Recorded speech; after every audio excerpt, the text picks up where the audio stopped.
ඔයා රෑට පාළු පාරක යද්දී එකපාරටම හරිම ලස්සන අරලිය මල් සුවඳක් ආවොත් සතුටු වෙන්න එපා.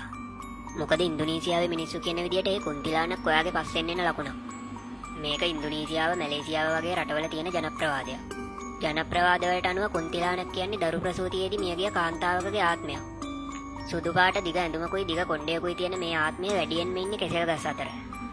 හයියෙන් hina වෙන සද්දයක් හරි අඬන සද්දයක් හරි ඇහෙනවා නම් කුන්තිලානක් ඉන්නේ ඈති. හැබැයි hinaව හෝ හැඬීම ගොඩක් හීන් හඬින්න ඇහෙනවා නම් කුන්තිලානක් ඉන්නේ ඔයා ළඟමයි. කුන්තිලානක්ට ළමයෙක් අඬන හඬ අනුකරණය කරන්නත් පුළුවන්ලු. කුන්තිලානක් එනකොට මුලින්ම දැනෙන්නේ අරලිය මල් සුවඳ. ඊට පස්සේ ඒක කුණුණු මස් සුවඳක් බවට පත් වෙනවා.